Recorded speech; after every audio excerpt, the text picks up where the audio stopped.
ચરણામૃતનો સ્વરૂપ ભાવ.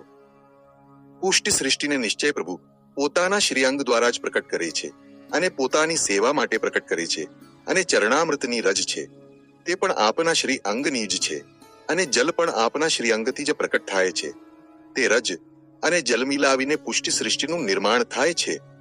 જલ શ્રી યમુના જલ છે, રજ શ્રી વ્રજ રજ છે. બંને શ્રી પ્રભુના શ્રી અંગના સ્પર્શવાળા છે. ચરણામૃત અપરસ સ્નાન કર્યા પછી લઈએ છીએ તે આ પ્રકારે સિદ્ધ થાય છે, તેનો અલૌકિક ભાવ.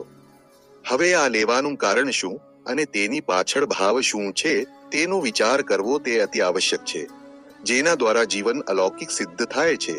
ચરણામૃતને પહેલા મુખમાં લેવાય છે, પછી બંને નેત્ર ઉપર લગાવાય છે. મુખ શુદ્ધિની અસર મન ઉપર થાય છે. જે પણ ખાઈએ છીએ તેની અસર મન ઉપર થાય છે.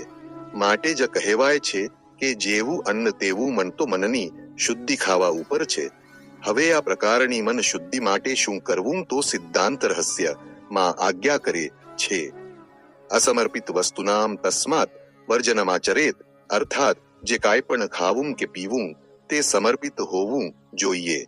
સમર્પિતનો અર્થ જે પ્રભુનામ કોઈ પણ અંગ પ્રત્યંગના સંગવાળું આ કોઈ મુખ સંબંધિત જ હોવું જોઈએ તેવી વાત નથી, કારણ કે પ્રભુનામ બધા જ અંગ ઉપાંગ રસાત્મક છે. આ શાસ્ત્ર પ્રમાણ પણ બતાવે છે. જે પ્રભુના હસ્ત, ચરણ, મુખ, ઉદર વગેરે બધા જ અંગો આનંદ રસ રૂપ જ છે, જેનું વર્ણન ગોપાલદાસજી વલ્લભાખ્યાનમાં કરે છે. સર્વે અંગો અંગ રસ ભર્યા લોચન ચારુ. જે પ્રભુના અંગ અંગ રસ ભરિત છે, તેથી કોઈ પણ અંગ દ્વારા રસાનંદદાતા છે.